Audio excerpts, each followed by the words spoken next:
Hello and welcome back to my Tanking with a Blood Death Knight series. I'm going to show off the rotation about how you should be doing your attacks and what order of things to do. It's very fluid and hard to describe, honestly, about how you will tank things as a Blood Death Knight. It's not really as simple as just go over there and attack. You kind of have to be really thoughtful about what you're doing, and you have to take all of your things and all of your different skills into account. So I'll give you the real basics though. So what you want to do is you want to start off by hitting your Icy Touch and your Plague Strike on whatever target. Then you want to Blood Boil and Blood Boil. That'll give you 2 sets of Scent of Blood up here, which will allow your next Death Strike to heal for more. That gives you a larger heal, and it also gives you the ability to get a larger absorption shield, so that's why you want to do that. The other thing you want to keep in mind is you want to constantly dump your runic power on death coils, so that should never stop. Whenever you have a blood rune available, pretty much throughout the blood boil, whenever you have a death rune available or an unholy, whenever you have death runes or unholy and frost runes available, it's death strike. If you follow that strategy, you'll be able to quickly do damage, and you'll also be able to get your healing and your your absorption shield up pretty quickly. If you'll notice down here, as I've been using my death coils, I've been building up blood taps, or my blood tap charges. Once you get 10, you can get 2 new runes freshly recharged, which works out great. The other thing that I mentioned in my previous video was Plague Leech down here. Since I've got both my diseases on there, use Plague Leech, get 2 fresh runes, use the power I get from that on Outbreak, which will, of course, use up some runic power and give me some blood charges. And at the same time, this gives me the healing and the damage absorption shield, which is really, really helpful. I'll be able to then again get my 2 runes, do more death strikes. So the idea, if you haven't caught on yet, is basically do your death strikes and your blood boils constantly. Whenever you have a blood rune, blood boil. When you have death, like I've said before, when you do have death runes and unholy and frost, use them for death strikes. Pretty much death strike is the thing you want to really focus on. And of course, like I said, never stop doing death coils. Now when you get this to proc, which is the, I can't remember what the hell it's even called, Crimson Scourge, when you get that to proc, if you have your Death and Decay, or as it's right now called Defile, if you have that available, you want to use that, because that'll give you that extra 10% mitigation, which is really, really helpful. Plus it does a bit more AoE damage. And you'll see again, I've got my 2 runes available, so pop those off. I've got my Plague Leech available, so do that.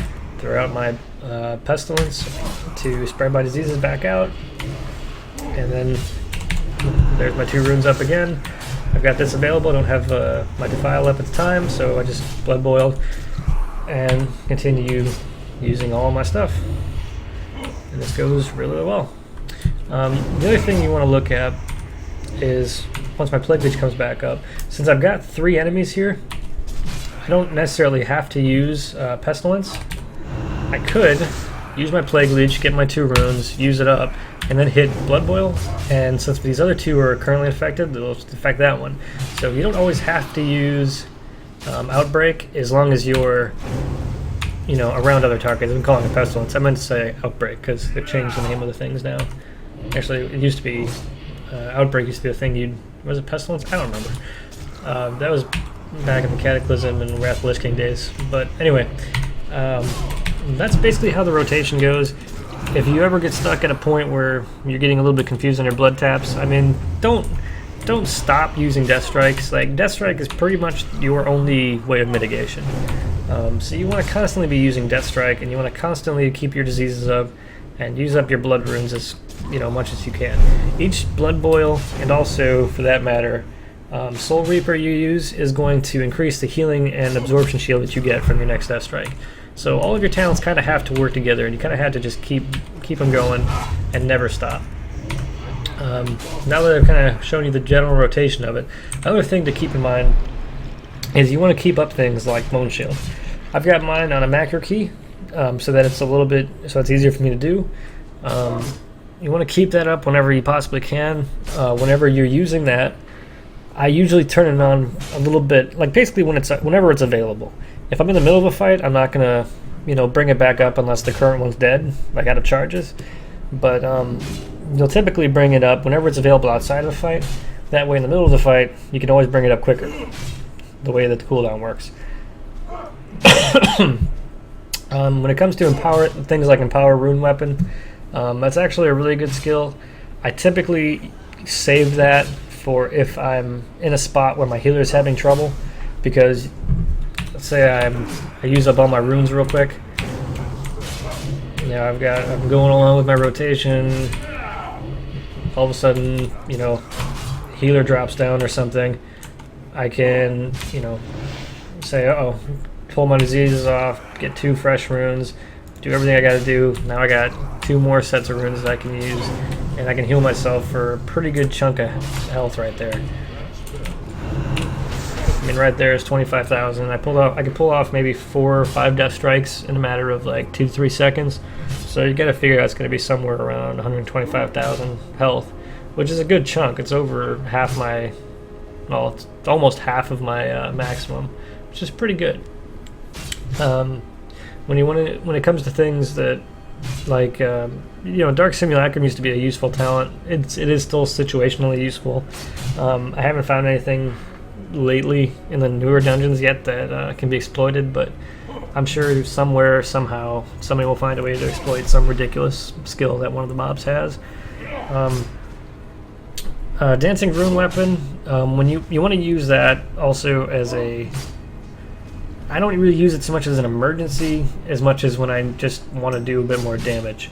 So I'll usually use that, pop out the outbreak, so that you can see I got 4 sets of diseases here, and I just do a little bit more damage.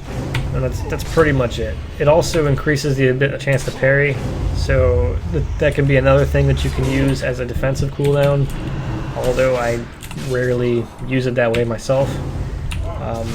It's another thing in your toolbox, pretty much.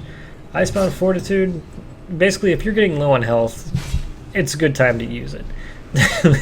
Typically, if I'm having a lot of trouble, I'll try to pop it early, but a good lineup, honestly, is if, let's say that you happen to activate Purgatory if you have that talent, you can pretty much immediately just, like, pop off all 3 of those, get yourself 131 health or 131,000 health back. You've now got your Icebound Fortitude going. You're hitting your death strikes that are giving you back a ridiculous amount of health because you have Vampiric Blood up. I mean, it's a good way to do things if you need to. And that's pretty much it. The only other thing to keep in mind is you have Soul Reaper available, so if your enemy gets below 30,000 health, you can use Soul Reaper to burn off some of your blood runes. You just have to be careful because it's not going to refresh your diseases, but it will do a bit more damage, so that will help out the raid a little bit. And that's pretty much it all for the Death Knight rotation. It's nothing too crazy. So I hope you enjoyed the video. I am going to, in my next video, show how to tank a boss or 2, or maybe a couple mobs in one of the dungeons. I'm going to do a random and see what I get. But if this was a helpful video to you, please like, subscribe, share, so that can help more people and I can make more of these videos. That's all. Thank you.